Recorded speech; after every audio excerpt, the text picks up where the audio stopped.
Secretary of state جو ہیں United States کی، وہ ٹریول کر رہی ہیں بنگلہ دیش، انڈیا اور سری لنکا۔ اب پاکستان اس ساری گلوبل ڈسکشن سے، جو ریجنل ڈسکشن میں، اس سے باہر ہے۔ ہم وہی پرانے رونے رو رہے ہیں جناب، اسلاموفوبیا یہ ہو گیا، وہ کشمیر کے مسئلے وہیں پہ بیٹھے ہوئے ہیں کہ وہ امریکن سے کبھی پاکستان آیا کرتے تھے یا ادھر آیا کرتے تھے، آج کوئی بھی نہیں آ رہا ہے یہاں پہ۔ ہم کیوں اپنے آپ کو آئسولیٹ کر رہے ہیں؟ چائنا سے قربتیں اور امریکہ سے دوریاں، بس یہی شاید کہانی ہے ہماری موجودہ خارجہ پالیسی۔ اپنے آپ کو ویسٹ ایشیا یا افغانستان سے اتنا الائنڈ رکھا کہ ہم نے جتنی بھی گلوبل ڈیولپمنٹ سی، جس میں خاص کر انڈو پیسفک کی ڈیولپمنٹ ہے، اس پہ دھیان ہی نہیں تھی۔ ابھی انڈر سیکرٹری آف اسٹیٹ جو ہیں یونائٹڈ اسٹیٹس کی، جو کہ پولیٹیکل افیئرس کو دیکھتی ہیں، وکٹوریا نولینڈ، وہ ٹریول کر رہی ہیں بنگلہ دیش، انڈیا اور سری لنکا، اور ایک بڑا وہ ڈیلیگیشن لے کے جا رہی ہیں۔ اور مجھے یاد ہے کہ اس طرح کے ڈیلیگیشنز کو ہم بھی کبھی اسلام آباد میں ملا کرتے تھے، اور اکثر پتہ چلتا تھا جی انڈر سیکرٹری پولیٹیکل افیئرز آ رہی ہیں تو ملاقات ہوگی۔ اب پرائمریلی یہ جو انڈر سیکرٹری آف اسٹیٹ جا رہی ہیں بنگلہ دیش، انڈیا اور سری لنکا میں، یہ ڈسکشن کریں گی انڈو پیسفک۔ یہ انڈو پیسفک پارٹنرز ہیں۔ پاکستان ایک میری ٹائم کنٹری ہے۔ کیا بولا تو نے؟ پاکستان ایک میری ٹائم کنٹری ہے۔ مست جوک مارا رے، یہ ہنس رہے ہلکٹ ہنس۔ اور ہمیں اپنا ایک اسٹرانگ رول اسٹیبلش کرنا چاہیے تھا، یا اپنی الائنمنٹ کرنی چاہیے۔ مجھے ایک دفعہ ایک پاکستانی سفارتکار ڈپلومیٹ سے ملنے کا موقع ملا، اور میں نے اپنا، جیسے کہتے ہیں نا، غصہ شیئر کیا، رنج شیئر کیا۔ میں نے کہا جی ہم کیوں اپنے آپ کو آئسولیٹ کر رہے ہیں، اور جو گلوبل ڈیولپمنٹ ہے، چائنا سے قربتیں اور امریکہ سے دوریاں، بس یہی شاید کہانی ہے ہماری موجودہ خارجہ پالیسی کی۔ ایبسلیوٹلی ناٹ کی قیمت کہیں اس کو، یا دورہ روس کے آفٹر ایفیکٹس کہیں، پاکستان، امریکہ اور یورپ کی آنکھوں میں کھٹک رہا ہے۔ اب آپ مجھے یہ بتائیں کہ پاکستان کا کوئی پتہ نہیں ہے کہ انڈو پیسفک میں کیا ہو رہا ہے۔ یہی سارے کے سارے جو ساؤتھ ایشین کنٹریز ہیں، یہ جب سارک کا حصہ ہوا کرتے تھے اور ہم ان کے پارٹنر ہوا کرتے تھے، ابھی ایک ایک کر کے کچھ انڈیا ان کو ڈریگ کر کے لے گیا۔ آپ کو یاد ہے ریسنٹلی جب میں نے یہ کولمبو سیکیورٹی کانکلیو کی بات کی، کہ جس میں انڈیا کے جو نیشنل سیکیورٹی ایڈوائزر ہیں اجیت دوول صاحب، وہ along with the partners from Maldives and Sri Lanka، اور وہ ساتھ بنگلہ دیش کو بھی ملا رہے ہیں، ساتھ انہوں نے کچھ افریقن ممالک کو بھی ملایا ہوا ہے۔ سو انڈیا جو ہے اس نے اپنے انہی ساؤتھ ایشین پارٹنرز کا رخ انڈو پیسفک کی طرف کر دیا۔ اب پاکستان اس ساری گلوبل ڈسکشن سے، جو ریجنل ڈسکشن میں کہہ رہا ہوں، اس سے باہر ہے۔ ہمارے کیا مسائل ہیں؟ ہم وہی پرانے رونے رو رہے ہیں جناب، افغانستان میں یہ ہو گیا، اسلاموفوبیا یہ ہو گیا، جو ہے وہ کشمیر کے مسئلے وہیں پہ بیٹھے ہوئے ہیں۔ انٹرنلی ہماری جو ڈیموکریٹک معاملات ہیں وہ خراب پڑے ہوئے ہیں، اور ہم وہ اپنی پرانی کہانی سنا رہے ہیں۔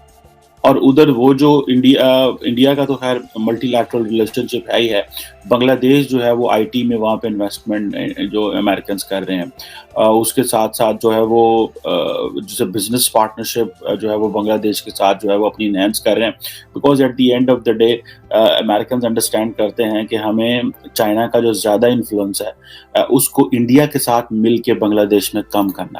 ناظرین، وزیراعظم عمران خان کا دورہ روس ہو یا پاکستان کا چائنا کی طرف جھکاؤ، عالمی سطح پر افغانستان کے حق میں آواز اٹھانا ہو یا پھر یوکرین جنگ میں نیوٹرل رہنے کی ہماری پالیسی، عالمی طاقتیں یہ سب آسانی سے ہضم کرنے کو تیار نہیں ہیں۔ شاید یہی وجہ ہے کہ فیٹف کی 34 میں سے 32 شرائط پوری کرنے کے باوجود پاکستان کا نام گرے لسٹ سے نہیں نکالا گیا، اور دوسری طرف آئی ایم ایف کے تیور بھی اب بدلے سے نظر آ رہے ہیں۔ عالمی طاقتوں کی جو دوگلی پالیسی ہے کیوں ہے، اور پاکستان اس وقت اس صورتحال میں کہاں کھڑا ہے؟ اچھا، انڈیا جو ہے وہ ایک اپنی انڈیپینڈنٹ پالیسی رکھتا ہے۔ انڈیا کا تو دیکھ لیں، وہ رشیا سے آئل لے رہے ہیں، تو وائٹ ہاؤس کی اس کی اسٹیٹمنٹ کل دوبارہ آئی ہے، انہوں نے کہا یہ جو سینکشن ہے یہ انڈیا پہ اپلائی نہیں ہوتی۔ اب آپ امیجن کریں نا کہ کس طرح وائٹ ہاؤس کلیریفیکیشنز دے رہا ہے when it comes there۔ اب اگر بنگلہ دیش کے سیکیورٹی کوآپریشن دیکھا جائے تو یہ کچھ ایسے ہیں جو سیکیورٹی کوآپریشنز بنگلہ دیش کر رہا ہے، جس طرح general security of military information agreement ہے، یا ایکوزیشن اینڈ کراس سروسنگ ایک ایگریمنٹ ہے. یہ بیسیکلی ڈیفینس ایگریمنٹ جو بنگلہ دیش کر رہا ہے اس کے ساتھ. پھر اسی طرح انڈو پیسفک میں ٹیررزم کے حوالے سے جو ہے وہ ڈائلاگ کی بات ہو رہی ہے. اور دوسرا یہ ہے کہ ڈیفینس ایگریمنٹس مزید جو ہیں وہ بڑھا سکتے ہیں, اس کے اوپر بھی بات ہوگی کہ کس طرح, کیونکہ بنگلہ دیش کو وہ ایک ایسے انڈو پیسفک پارٹنر کے طور پہ لے رہے ہیں امریکنس.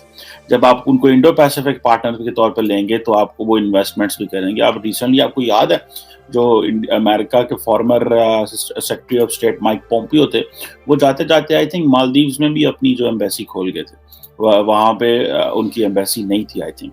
سو یہ جو چیزیں ہیں وہ انڈو پیسفک کے حوالے سے کافی کام ہو رہا ہے. اب یہ جو انڈو پیسفک کو ہم نے اگنور کر دیا, دنیا سب نے پکڑ لیا اس کو, اور جہاں جہاں پہ آپ امیجن کر سکتے ہیں کہ وہ کچھ کیپیسٹی تھی, کچھ آپ کی اسٹریٹجک پوزیشن تھی, کچھ آپ کا فیوچر آؤٹ لک تھا, کچھ آپ کی ڈومیسٹک کوہیژن تھی. دیکھیں بنگلہ دیش میں پولیٹیکل اسٹیبلٹی ہے, انڈیا کے اندر بھی پولیٹیکل اسٹیبلٹی ہے. بنگلہ دیش میں ٹھیک ہے چلتے رہتے ہیں مسائل, لیکن اوور آل لارجلی بنگلہ دیش کے اوپر جو ہے وہ پولیٹیکل اسٹیبلٹی ہے, جس کو میرا خیال ہے کہ وہ امریکنز جو ہیں وہ سمجھتے ہیں کہ یہ ہم اس کو اگنور نہیں کر سکتے. سو یہ انڈو پیسفک نیشن جو ایمرج ہو رہی ہیں, انڈو پیسفک پارٹنرشپ ہو رہی ہے, یہ ایک بڑی امپورٹنٹ ہے. اور سری لنکا بھی اسی طرح امپورٹنٹ ہے. گو کہ سری لنکا ایک بڑے فائنینشیل مسائل سے گزر ہے, لیکن اس کو کوئی وہاں سے اسپیس نہیں دے گا. سری لنکا کو کسی نے کوئی اسپیس نہیں دینی, سوائے انڈیا دے رہا ہے اسپیس, یا چائنا اسپیس دینے کی کوشش کر رہا ہے. امریکنز وہ بڑے پیسے لے کے جا کے وہاں نہیں بیٹھیں گے اور کہیں گے کہ جی ٹھیک ہے ہم آپ کو یہاں سے نکالتے ہیں. ڈپلومیٹ سے ملا تو میں نے کہا یار آپ کیوں انڈو پیسفک کو اگنور کر رہے ہیں, آپ کیوں اس کو نہیں دیکھ رہے؟ انہوں نے کہا جی بیسیکلی دیکھیں وہ انہوں نے انڈیا کو بڑا مین اسٹریم کر دیا. تو میں نے کہا اس سے کیا فرق, you have to cooperate, you have to work, you have to engage. پھر میں نے پوچھا جی آپ یہ بتائیں کہ آپ کیوں؟ انہوں نے کہا جی دیکھیں وہ چائنا ہمارا دوست ہے, امریکہ جو ہمارا, امریکہ نے سیدھا انڈو پیسفک اسٹریٹجی بنائی چائنا کے خلاف. I said so what؟ آپ ایک ہم کوئی جسے کہتے ہیں نا کھوپے پا کے تو نہیں بیٹھے ساری قوم, ان کھوپے لائے نے کہ ایسا سیدھا سیدھا وہی کرنا ہے, we are putting all eggs in one basket, یا ہم نے ڈیورسفیکیشن کرنی ہے. آپ اپنا نیوی کو رول دیں, آپ ایک میری ٹائم نیشن کے طور پہ مرج کریں, آپ میری ٹائم ٹریڈ اپنی بڑھائیں, اپنی فشنگ ایکسپورٹ بڑھائیں, اچھا بھلا 700 کلومیٹر کا بارڈر ہے, اپنے آپ کو ایکسپینڈ کریں, اپنی جو ہے وہ اپنا ٹریڈیشنل جو ریچ تھی اس سے باہر نکلیں, اپنا جو ٹریڈیشنل سوچ ہے اس سے باہر نکلیں. This is what I believe we should have done. اور اپنی کوئی ڈیسک بنائیں. ہمارے جو ڈپلومیٹس ہیں وہ اسٹڈی کر رہے ہیں انڈو پیسفک کو, لیکن صرف یہ اسٹڈی کر رہے ہیں کہ انڈو پیسفک جو ہے اس میں ہو کیا رہا ہے. صرف یہ نہیں اسٹڈی کر رہے کہ ہم اس میں حکومت پاکستان جو ہے وہ اپنا پلان بنائے کہ ہمیں کس طرح اس طرف مڑنا ہے. تو بھائی اپنے آپ کو انگیج کرو گلوبلی, یہ نکلو یہ سینٹرل ایشیا افغانستان سے. ہمیں یہ افغانستان کہیں بھی اللہ کے حکم سے نہیں نکلنے دے گا. اور یہ جو ہماری بہت بڑی غلط فہمی ہے نا کہ وہ ابھی طالبان آ گئے تو ہم سینٹرل ایشیا تک پہنچ جائیں گے, پہنچ کے بھاؤ, یہ بلیک میلر ہیں, انہوں نے کہا ہمیں پہنچنے دینا وہاں پہ. یہ ٹرک انشاءاللہ پاکستان سے افغانستان جائیں گے اور وہ کھائیں گے پیئیں گے موجیں ماریں گے. اور اس کو محسوس کرو کہ وہ امریکن سے کبھی پاکستان آیا کرتے تھے یا ادھر آیا کرتے تھے, آج کوئی بھی نہیں آ رہا ہے یہاں پہ. بائیڈن صاحب کو 2 سال ہو گئے, وینڈی شرمن صاحب آئے کہیں, باقی تھے ان فونوں نے بھی